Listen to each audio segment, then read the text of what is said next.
Γεια σας, παιδιά. Καλώς τα παλικάρια. Καλησπέρα, τι κάνουμε. Καλησπέρα σας. Χαίρομαι πάρα πολύ που επιτέλους έχουμε δύο ανθρώπους της τέχνης. Προφανώς θα μας παίξει το πιάνο. Μα είναι... Όχι, είναι εντυμένοι σαν να πηγαίνουν σε μια συναυλία. Χαίρομαι πάρα πολύ που ήρθατε. Τι θα μας παίξετε σήμερα? Πρώτα είναι το Godfather, μετά της Carmen. Α, Μπιζέ. Μάλιστα.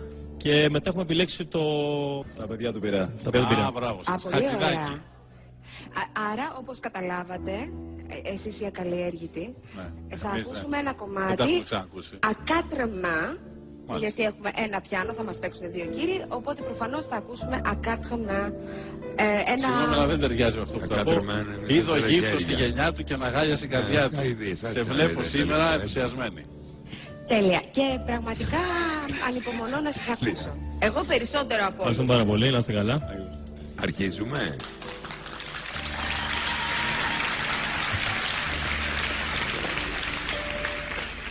Α, σκαμπό δεν έχετε φέρει σκαμπό? Χωρίς σκαμπό. Στα όρθια. Α, σκαμπό.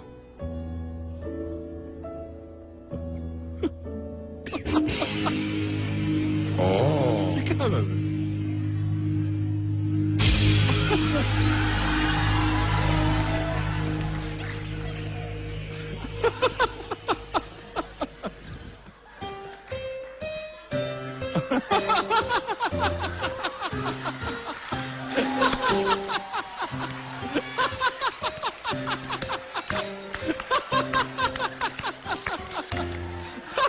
Του φύγε του αριστερού λίγο.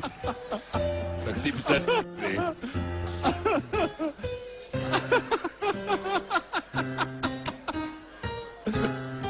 Ευγενία, δεν σε πήγε σήμερα. Δε.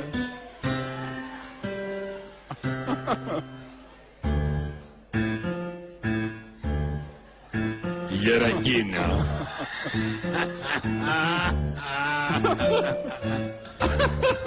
Χορεύεται.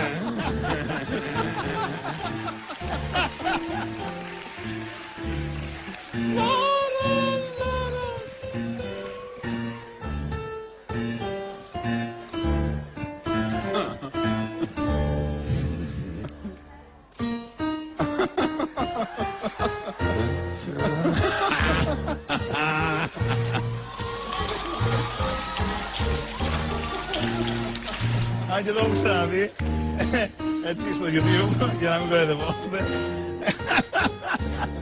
Πολύ καλό και εδώ.